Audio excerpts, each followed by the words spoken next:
The spring of 1869 did not arrive gently in the settlement of Pine Hollow.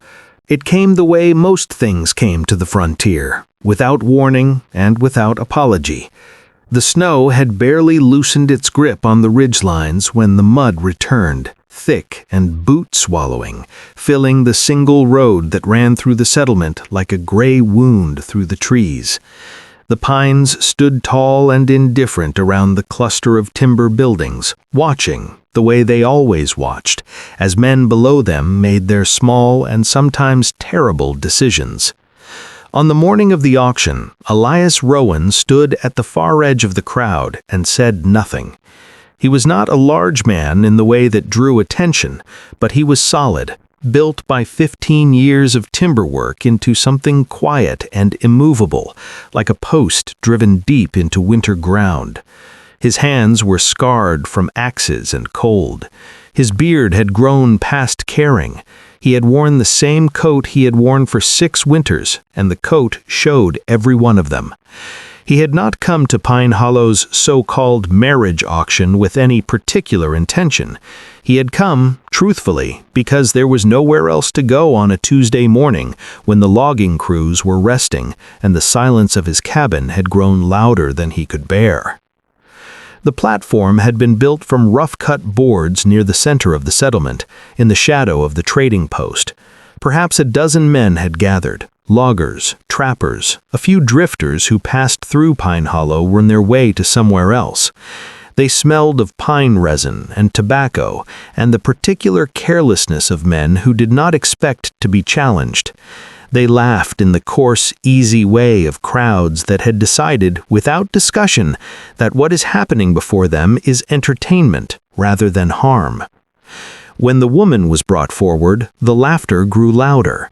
She stood on the platform with her hands loosely at her sides and a burlap sack pulled down over her head, the rough cloth sitting at her shoulders, obscuring everything above. She did not tremble visibly. She did not reach up to adjust the sack or wrap her arms around herself for comfort. She simply stood, as though she had made a decision somewhere deep within herself to be still, and she was keeping that decision with everything she had. The man running the auction, a heavy-set trader named Cobb, with a voice like gravel shifting in a tin bucket, announced her as available for settlement partnership and started the bidding at $5.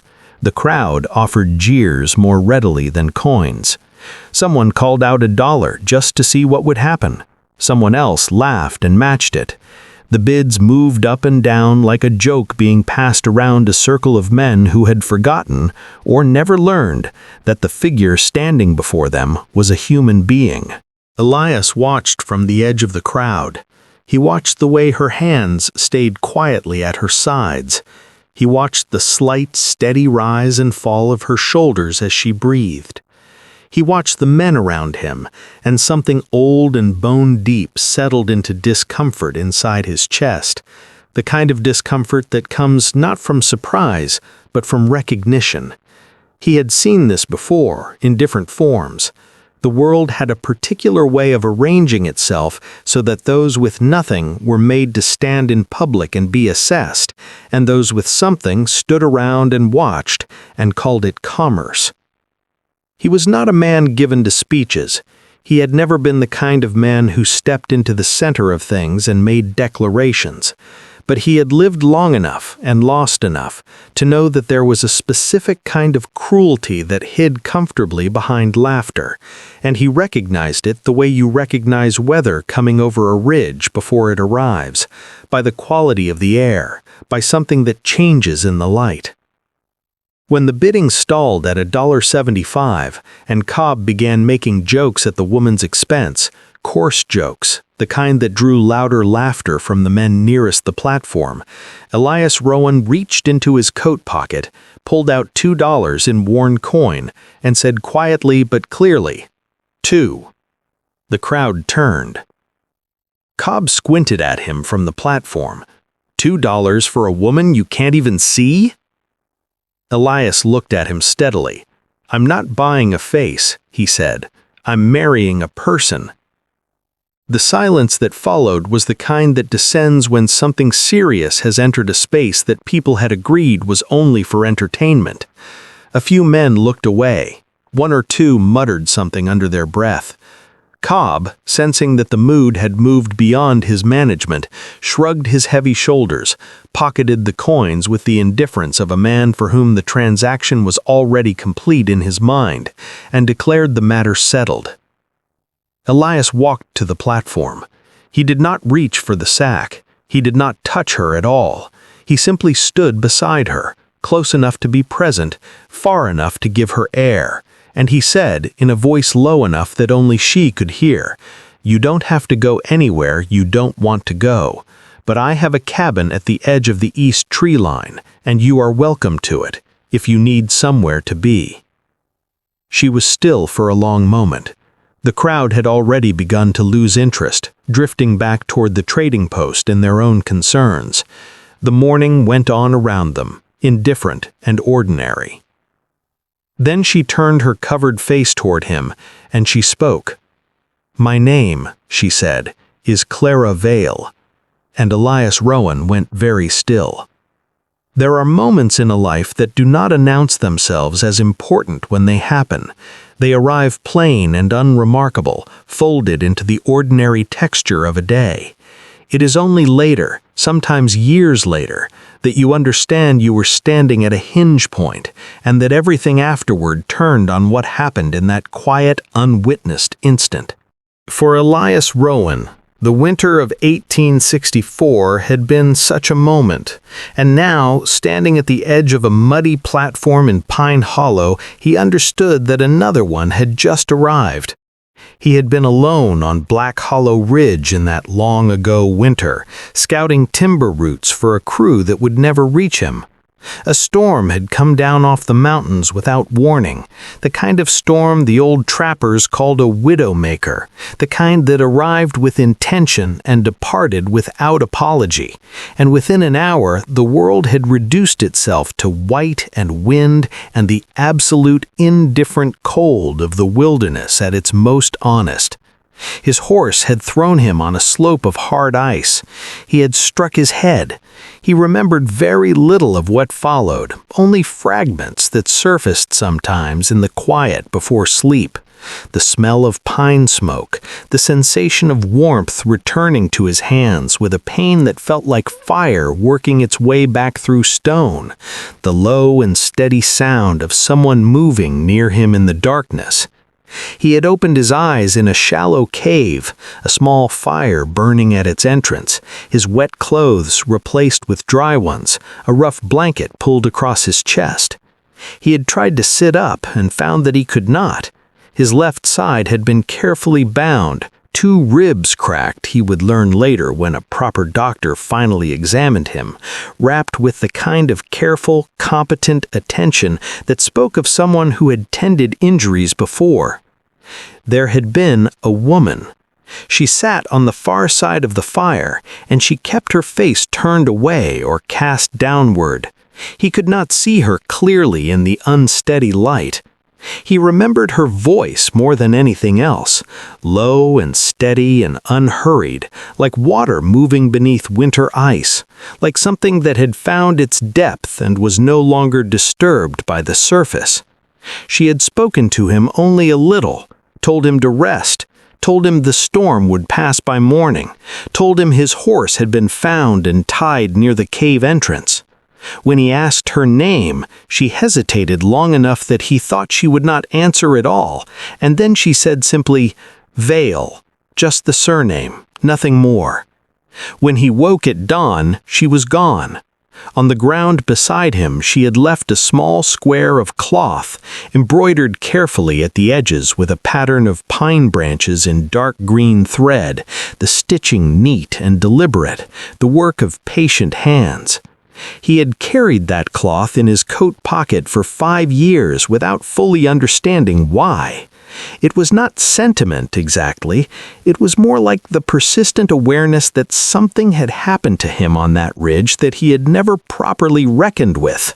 Someone had pulled him back from the cold, dark edge of a winter that would have swallowed him whole, had tended his injuries and kept his fire, and then vanished before he could even offer the simplest human courtesy of thanks. He had thought about her sometimes in the years since, not with longing, not exactly, but with the particular unresolved feeling of a debt that has no address to be sent to. And now, standing beside a platform in Pine Hollow in the mud of a spring morning, he had heard that voice again. "My name is Clara Vale." The same cadence, the same quiet steadiness underneath the words, like something braced against great weight from long practice. He would not have been certain. 5 years was a long time, and memory plays its familiar tricks, except that when she spoke, something in his chest recognized the sound the way you recognize a landmark after a long journey through unfamiliar country. Not a guess, not a hope, a certainty, quiet and absolute. He said nothing of this to her, not then. She had enough to carry without him adding the weight of his astonishment. He simply offered her his arm, and when she took it, lightly, cautiously, with the tentative, careful pressure of someone testing whether the ground will hold their weight, he walked her out of the dispersing crowd and up the east road toward the tree line, and neither of them spoke, and the silence between them was not uncomfortable, but careful, the way silence is when two people are both paying close attention. The cabin was plain, and it was honest, and Elias had never been ashamed of either quality. One main room, one window that faced the pines and caught the morning light, a stone hearth that drew well in cold weather and filled the room with a warmth that had no conditions attached to it. A table he had built himself from timber that still held faintly, even after years, the sweet green smell of living wood. Shelves along one wall holding the modest inventory of a man who had learned to want only what was necessary. The place had the particular quiet of a space that has been lived in by one person for a long time. Everything in its place, everything functional, nothing decorative, except a small painted tin on the mantel that had belonged to his wife Margaret. There was a second room, partitioned off by a heavy curtain that had served as storage space. He cleared it that first afternoon without ceremony or commentary, moving his tools and winter gear to the shed outside, sweeping the floor, placing in it a cot he had acquired that morning from the trading post, along with a clean blanket and a pillow that still smelled of cedar from the chest it had been stored in. "This is yours," he told her, pulling the curtain aside to show her. "The curtain stays however you want it, open or closed. That is entirely your choice." Clara Vale stood in the center of the main room and looked around her slowly, taking inventory the way a person does when they are trying to determine as quickly as possible whether a space is safe. She still wore the sack. He had not asked about it on the walk from the platform, and he did not ask about it now. He had decided somewhere during those quiet minutes of walking beside her through the spring mud that whatever the sack meant to her, whatever necessity or grief or self-protection it represented, it was hers, and she would address it or not address it on her own terms and in her own time.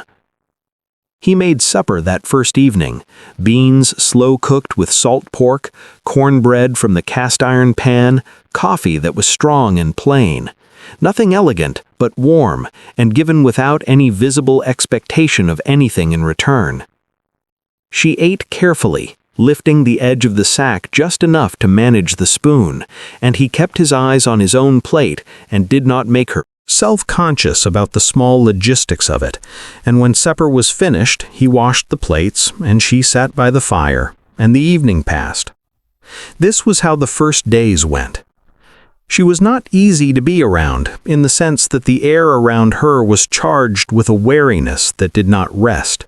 She moved through the cabin the way a person moves through unfamiliar woods, deliberately, with constant peripheral awareness, always conscious of the distance between herself and the door.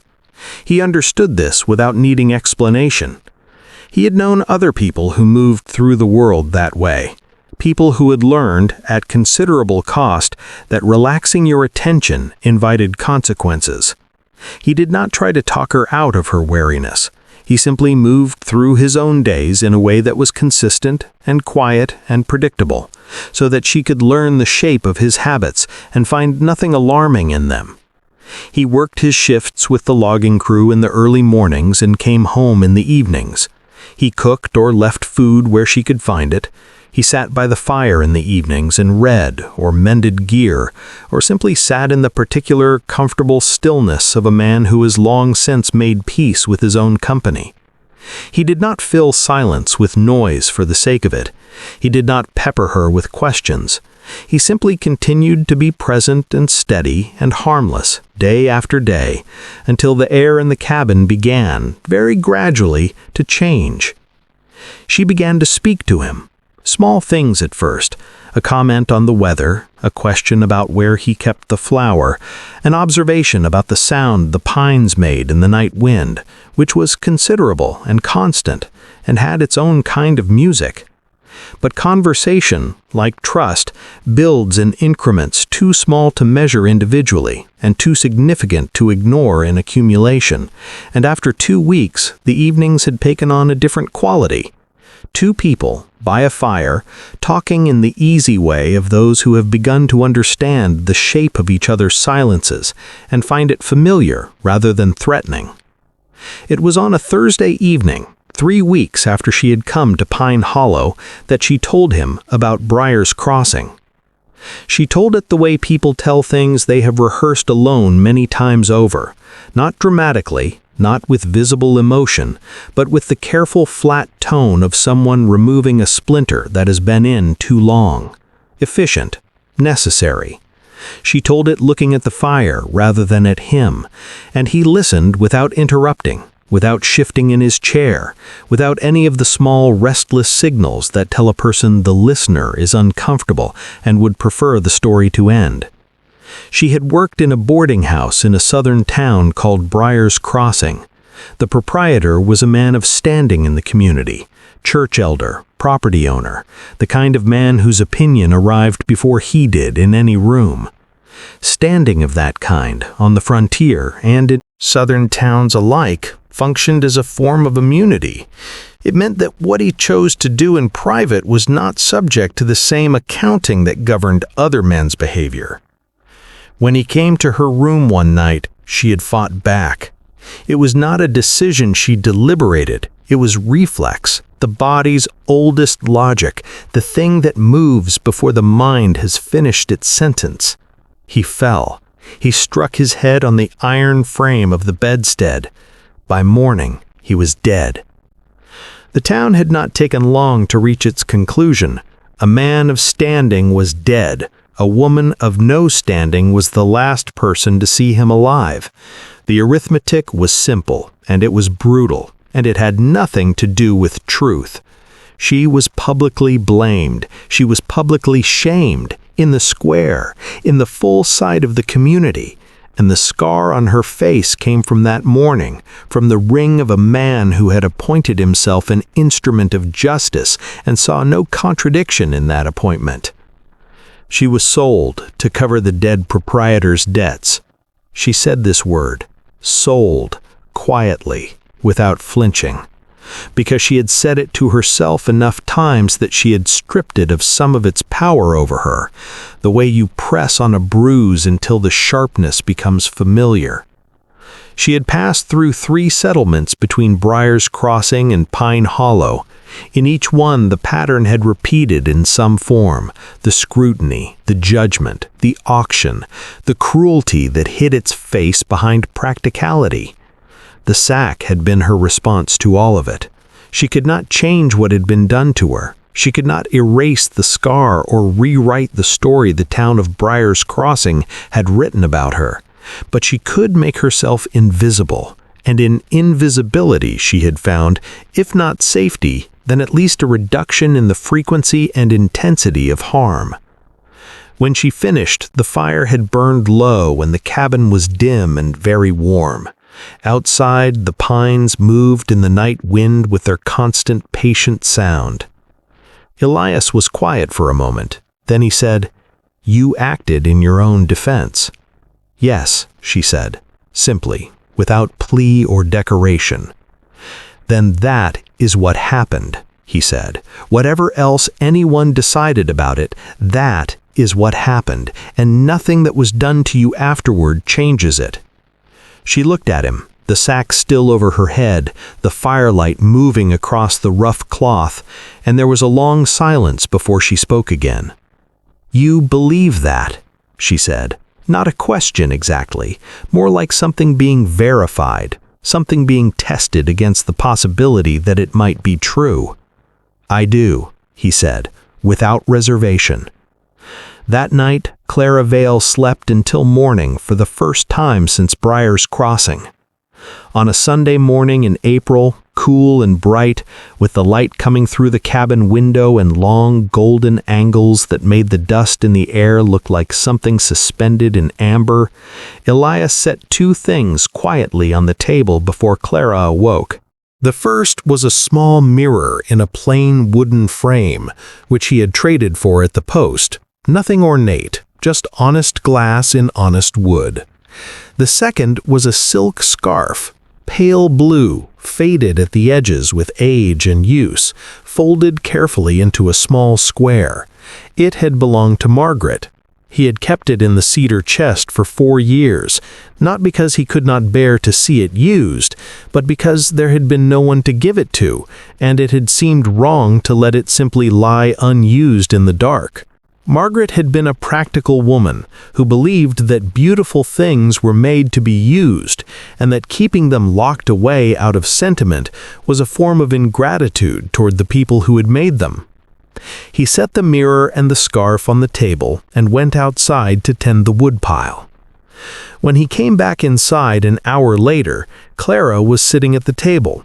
The sack was folded neatly to one side, like something set down with intention.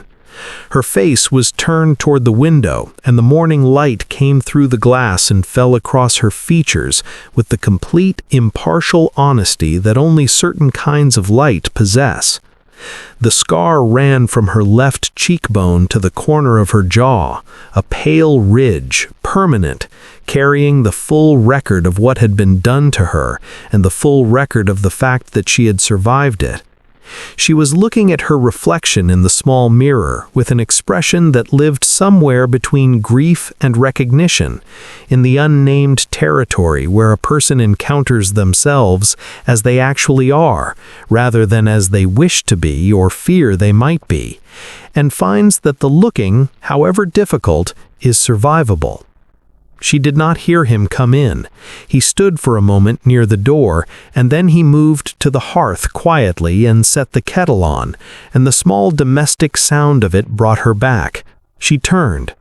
She did not reach for the sack. She met his eyes directly, her face open to the morning light and to his sight, and what he saw there was not shame, but something past shame, something on the other side of it, where a person arrives after they have looked at the worst thing and found they are still standing.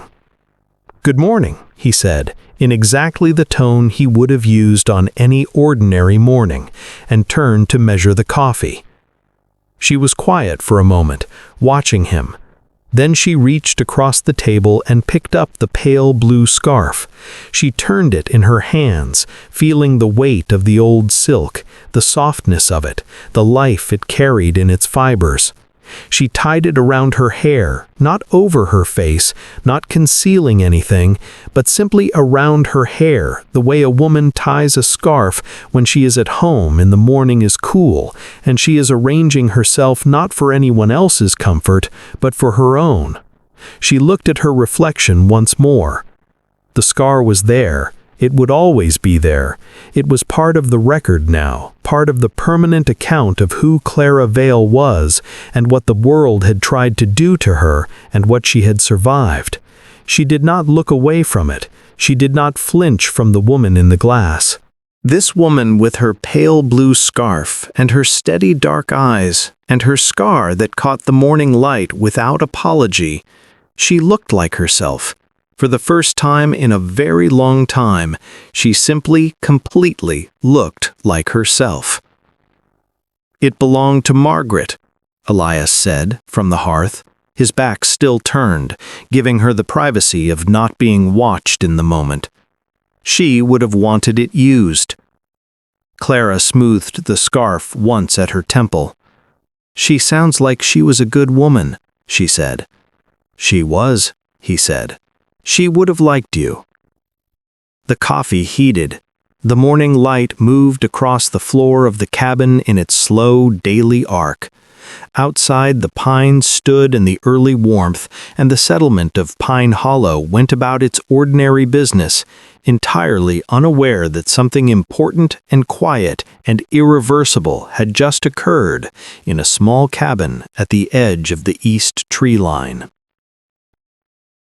Gideon Thorne arrived in Pine Hollow on a Wednesday in early May, and he arrived the way men of his particular profession always arrived, quietly, without announcement, with the patient, systematic manner of someone who has learned that information gathered slowly is more reliable than information gathered quickly. He was lean and weathered in the specific way of men who spend most of their lives outdoors in pursuit of something, with pale eyes that moved over everything with the steady, economical attention of a man accustomed to finding what others have attempted to conceal. He carried a rifle and a folded document that he showed to Cobb at the trading post, something government-adjacent, something official enough to create the impression of authority, even if its actual jurisdiction was a subject for debate. He was tracking a fugitive woman, he said, wanted in connection with a death in a southern county, a woman with a scar on her face.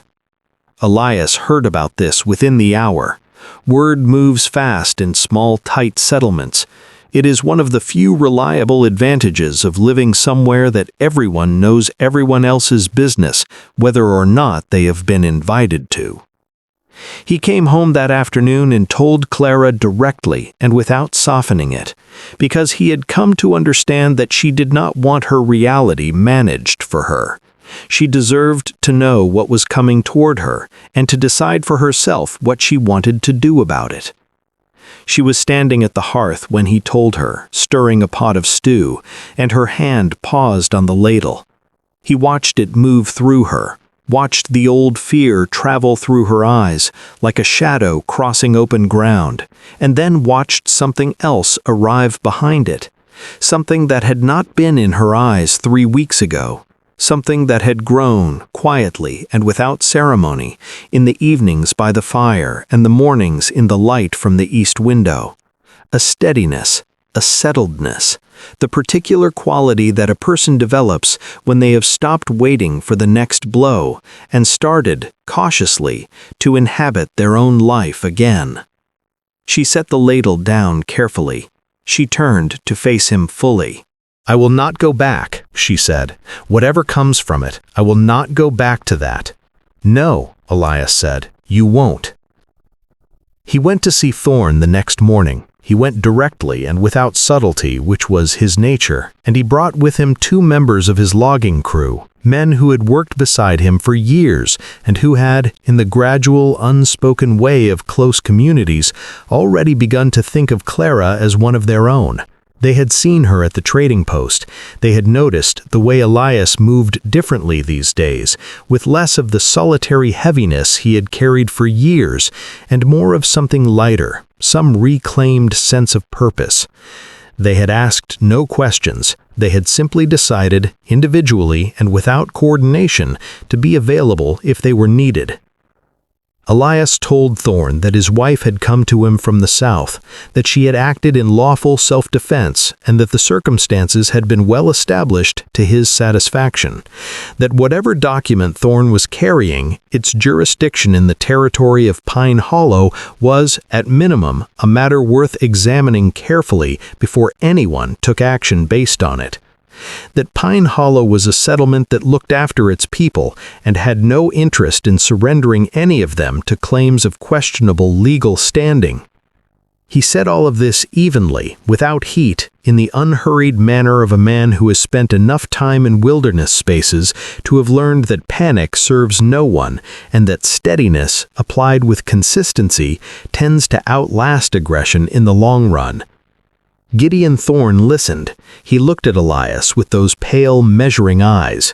He looked at the two loggers standing at Elias's shoulders, solid and quiet and unmistakably present. He looked past them at the small group of Pine Hollow residents who had, in the way of curious settlements everywhere, gradually assembled at a respectful distance, not threatening, but watching, bearing witness, making it clear, without a word spoken, that this was a community that paid attention to what happened within it. Thorne folded his document. He put it inside his coat.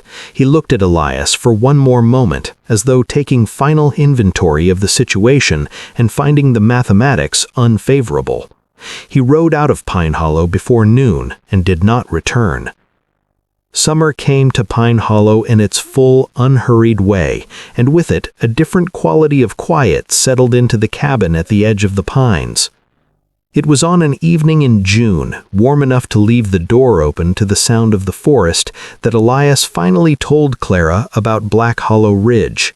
He told it simply and completely: the storm, the ice slope, the cave, the fire, the woman whose voice he had carried in some unnameable part of himself for 5 years without understanding why. He reached into his coat as he spoke and brought out the small square of embroidered cloth, worn soft at the edges now from years of handling, the dark green thread of the pine branches still clear and precise against the pale fabric, and he set it on the table between them. Clara looked at it for a long time without speaking. Then, slowly, she reached into the pocket of her apron and brought out a small spool of dark green thread. She set it on the table beside the cloth without a word. The match was exact. The same color, the same weight, the particular shade of green that is not quite forest and not quite shadow, but something between them. The fire moved. The summer night moved in through the open door, warm and full of pine and the distant sound of the creek that ran at the bottom of the east slope. "I had been gathering firewood," she said, after a long while. Her voice was quiet. "When I found you on the slope, I almost kept walking. The snow was very heavy and I had no reason to stop." "Why didn't you?" he asked. She was quiet for a long moment, looking at the embroidered cloth on the table between them. "I suppose," she said finally, "because I already knew what it was to be left in the cold." There was no adequate response to that, and he did not attempt one. He simply sat with the truth of it, the way you sit with something that has the weight and finality of a stone set in place. There are things that cannot be explained by any ordinary accounting of coincidence or chance. 2 people and a storm and a ridge and 5 years and 200 miles and a $2 auction in the spring mud of a frontier settlement. Whether it was grace or simply the long, strange mathematics of lives honestly lived, Elias Rowan had no name for what had brought them to this table, to this evening, to this moment of recognition that was both entirely unexpected and, somehow, in some way he could not have articulated, entirely inevitable. He only knew that the small square of cloth had lived in his pocket for 5 years because some part of him had understood, without language for it, that the story was not yet finished, that the debt was not yet settled, that somewhere in the vast and indifferent wilderness there was a woman who had pulled him back from the cold, dark edge of a winter that would have taken him, and that the account between them remained open. He reached across the table and placed his hand, gently, over hers. She did not pull away. She turned her hand and held his, with the simple, steady grip of a person who has decided, not impulsively, not without full knowledge of the cost of such decisions, to hold on. Outside, the pines moved in the warm June dark, and the light over Pine Hollow was the particular color of something beginning, amber and unhurried, and full of the quiet, hard-won promise that the frontier, at its very best, had always carried inside it. Not ease, not the absence of struggle or loss or the memory of damage done, but the possibility of shelter. The possibility that two people, each worn down by the world in their own particular ways, and each carrying the specific scars of surviving it, could find in the quiet space between them something that neither could have built alone. Clara Vale, Clara Rowan now, on her own choosing, on her own terms, in her own time, looked out through the open door at the tall pines standing in the warm summer dark, and for the first time in longer than she could clearly remember, she did not carry in her body the constant braced tension of a person waiting for the world to strike again. She looked like a woman who had traveled a very long way by very difficult roads and had finally, after great cost and great endurance, arrived somewhere worth arriving. She looked like a woman who was home. And so it was, in a rough timber settlement carved from the frontier wilderness in the spring of 1869, that $2 bought not a person, but the beginning of a restoration. That a lonely lumberjack who paid what little he had for a stranger's dignity received in return something he had not known he was still capable of finding, and that a woman who had survived by learning to make herself invisible discovered, in the quiet of a pine-edged cabin and the steady company of a man who asked nothing she was not ready to give, that she had never needed to disappear at all. She had only ever needed to be seen. And she was.